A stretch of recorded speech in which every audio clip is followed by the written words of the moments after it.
मोदी का दिमाग ठंडा है, ठंडा रहता है,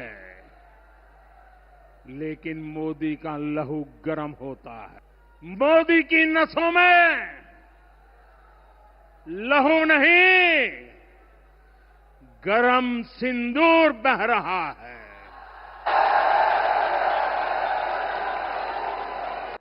रोटी खाओ, वरना मेरी गोली तो है ही। भाई, पहलगाम में जो सिंदूर उजड़े हैं, क्या उन आतंकियों को आप लेकर आए हो? क्या सीजफायर में वो आतंकियों को लाने की शर्त रखी है? प्रधानमंत्री तो वहां गए भी नहीं, वह छोड़ दीजिए। ये सिर्फ जो एक ड्रामा वाली कंपनी हो ना, वैसे सरकार चल रही है। कोई डायलॉग देता है, कोई नए नए शिगुफे छोड़ता है, लोगों को, दर्शकों को कैसे मनोरंजन मिलता रहे, तालियां बटोरते रहें। ये एक ड्रामा कंपनी है, सरकार नहीं है। वो टोपी लगा के और चले जा रहे हैं फौज की तरह। तो ये उसी में है। मैं आपको कहा ना, ये सरकार नहीं है, this is like a drama company. And the lead actor who is not even a popular actor anymore is mister Narendra Modi. मुझे लगता है ये 18 घंटे में से 17 घंटे डायलॉग्स की प्रैक्टिस करते हैं और 1 घंटा बोलते हैं। जो पीड़ादायक बात है, जो शर्मनाक बात है, वो क्या है कि एक तरफ कांग्रेस पार्टी, पूरा देश, पूरा विपक्ष देश हित में डटा हुआ है आज तक, लेकिन 22 तारीख अप्रैल की रात से आज तक भाजपा की जो ओछे दर्जे की राजनीति, बहुत निम्न स्तर की राजनीति, उसमें कहीं कोई रोक टोक नहीं थी। वो रुके नहीं, वो उसी निम्न स्तर पे लगे रहे, अभी भी लगे हुए हैं। और अपना जो विभाजनकारी उनका एजेंडा है, एक तरह से माफ कीजिएगा, उन्होंने आपदा में अवसर ढूंढा। पूरे देश में आवाज उठ रही थी कि पाकिस्तान को जवाब दिया जाए, आतंकियों के खिलाफ कदम उठाए जाए।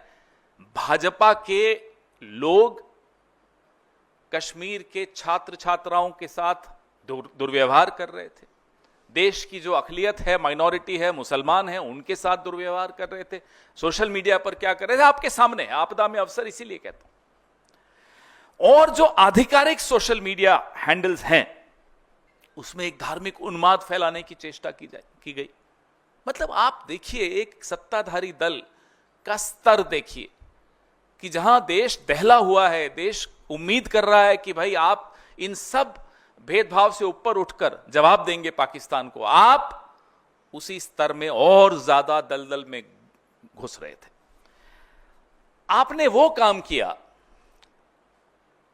जो शायद जिन्ना चाहते थे, जो लश्कर तैयबा चाहता है, जो जैश चाहता है, जो पाकिस्तान चाहता है। आपने वही, उन्हीं की भाषा में बात की, आपने वही विचारधारा दिखाई, आपने वही मानसिकता दिखाई। ये पीड़ा इस देश को हमेशा रहेगी, ये पीड़ा हम सब के मन में हमेशा रहेगी। और ये सवाल आने वाली कई दशकों तक, शतकों तक पूछा जाएगा कि जब देश पर आपदा आई तो कौन क्या कर रहा था। राहुल गांधी क्या कर रहे थे, मल्लिकार्जुन खड़गे जी क्या कर रहे थे, और नरेंद्र मोदी क्या कर रहे थे। वो क्या कर रहे थे उसका तो जिक्र करना भी मुझे लगता है एक, इस गंभीर विषय पर उनका जिक्र करना मुझे लगता है बहुत मजाकिया हो जाएगा, और ये मजाकिया विषय है नहीं। जिस तरह से वो कभी प्रेम चोपड़ा की तरह, कभी परेश रावल की तरह डायलॉग्स दे रहे हैं, साहब जा कर ये सिंदूर है, इसमें रगों में मांग क्या है, खून है, गर्म है, ठंडा है, और गोली खाओ, रोटी खाओ। ये प्रधानमंत्री है, ये प्रधानमंत्री है देश के। आज तक हमें जवाब नहीं मिला कि 2023 में पुंछ में जो आतंकियों ने किया, 2 अक्टूबर 2024 में गांधरबल में जो किया, गुलमर्ग में अक्टूबर 2024 में जो किया, पहलगाम में अप्रैल 2025 में जो किया, उन आतंकियों का क्या हुआ, वो कहां है? आज तक जवाब नहीं मिला कि सीजफायर किन शर्तों पर हुआ। आज तक जवाब नहीं मिला हाफिज सईद, अजहर मसूद बच के कैसे निकल गए। क्या सीजफायर की शर्तों में इन्हें वापस लाना है या नहीं है? कोई जवाब नहीं। जवाब मांगो, सवाल पूछो तो ये डायलॉग आते हैं आपके। पिक्चरें हम सबने देखी है साहब, हमारा सारा बचपन पिक्चरें देखकर गुजरा है। लेकिन गंभीर विषयों पे गंभीर चर्चा होनी चाहिए या पिक्चरों के डायलॉग होने चाहिए?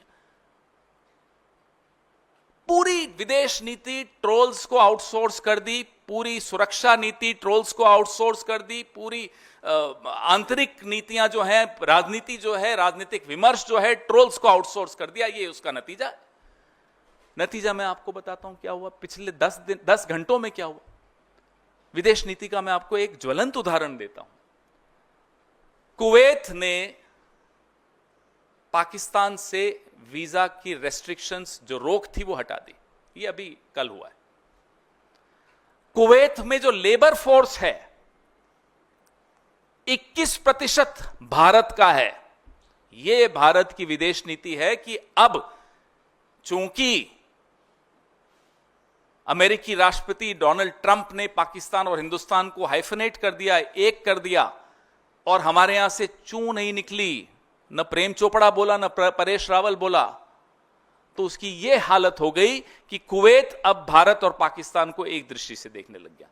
जो रेस्ट्रिक्शन थी वीजा पाकिस्तानियों पर कुवैत से, वो हट गई, और पाकिस्तान और कुवैत अब लेबर ट्रीटी साइन करने वाला है। यह भी आप सुन लीजिए। यह है आपकी विदेश नीति का नतीजा। एक और उदाहरण देता हूं। यह अभी पहलगाम के बाद ही हुआ है। UAE, United Arab Emirates, Pakistan और भारत की हाइफनेशन का नतीजा देखिए कि 5 साल का वीजा की अनुमति पाकिस्तान को भी दे दी।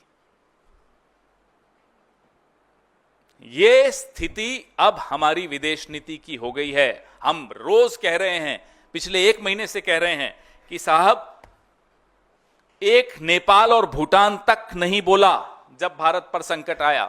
किसी एक देश ने पाकिस्तान को आतंकी देश नहीं बोला। हमारी जुबान अकेले हम बोलते रहे, हमारी बात में बात नहीं मिलाई किसी ने। ये विदेश नीति की कमजोरी नहीं है तो और क्या है। 22 फरवरी 1994 में एक सर्वसम्मति से प्रस्ताव पारित हुआ था पीएको को लेकर। आज इस बात को 31 साल हो गए, और इस 31 सालों में बहुत कुछ बदला है, बहुत कुछ हुआ है। लेकिन जो मई 2025 के इस द्वंद्व में मालूम पड़ा, वो बहुत चिंता का विषय है कि कैसे चीन और पाकिस्तान एक होकर टेक्नोलॉजी के माध्यम से एक होकर आए, एक होकर दिखे। इससे ज्यादा खौफनाक और क्या हो सकता है कि हम इसके लिए तैयार नहीं हैं। हम इस बात को एड्रेस नहीं कर रहे क्योंकि ट्रोल्स को समझ में नहीं आता। सब कुछ तो ट्रोल्स निर्णय लेते हैं। हमारी नीति क्या है, हम इसका कैसे जवाब दे रहे हैं। हम हाइफनेशन होने दे रहे हैं, हम अलग थलग होते चले जा रहे हैं विश्व समुदाय में। अभी कल ईरान ने खुलकर पाकिस्तान को बोला, और ये वही ईरान है जिसके खिलाफ आपके ट्रोल्स टीवी पे, जिनको ये लोग भेजते हैं एक्सपर्ट बना बना के, आपने देखा पिछले 1 महीने में उस एक ट्रोल नहीं, अनेक ट्रोल हैं, ईरान के ऊपर कितनी भद्दी टिप्पणियां की। ये वही ईरान है जिसमें दशकों की मेहनत सरकारों ने की, कांग्रेस की सरकारों ने की और सरकारों ने की, कि आज भी वो पाकिस्तान को खुलकर उसने चुनौती दी कि आप आतंक को शरण देते हैं। और कोई न नेपाल न भूटान, छोड़ दीजिए, कोई नहीं आया। तो ये सब बहुत गंभीर विषय हैं जिनको मुझे नहीं लगता कि सरकार बहुत गंभीरता से इसको एड्रेस कर रही है। जब समझ में आ गया कि जो विध्वंसकारी विदेश नीति है और हम अलग थलग हो गए, तो एक ऑल पार्टी डेलीगेशन की बात हुई। उसमें जो विवाद पैदा किया गया वो आपने देखा, हमने नाम भेजे, जो हुआ चलिए वो तो हो गया। अब वहां भी कुछ लोग टूरिस्ट अट्रैक्शन स्पॉट्स में जा रहे हैं, दिख रहा है, लोग ट्वीट भी कर रहे हैं, एमपी दिखता है, अलग अलग बैठकें कर रहे हैं, डायस्पोरा से कर रहे हैं। लेकिन वहां भी कांग्रेस के विपक्ष के सांसद क्या कर रहे हैं, कैसे भारत का पक्ष रख रहे हैं, वो आपके सामने है। और पक्ष के सांसद, मैं उस व्यक्ति का नाम भी नहीं लेना चाहता, रोज एक जहरीला झूठा ट्वीट करके वहां भी कांग्रेस पर हमला किया जाए। मिसाइल पाकिस्तान पर दागनी थी, विपक्ष पर नहीं। और विपक्ष की बात कर रहा हूं मैं, सिर्फ कांग्रेस की नहीं, हमारे विपक्ष के और भी साथी जो वहां गए हैं डेलीगेशंस में, बहुत कायदे से, बहुत मजबूती से, they are very effective, more effective than I'm afraid the government also, in putting forward, in protecting the interests of India. A clear comparison between what the MPs of BJP are doing and what the MPs of the opposition are doing. There should be a clear comparison between what the BJP and its supporters did in the last 1 month and what the opposition did, how they conducted themselves. I think this is very important as a lesson for posterity also, the difference between the two.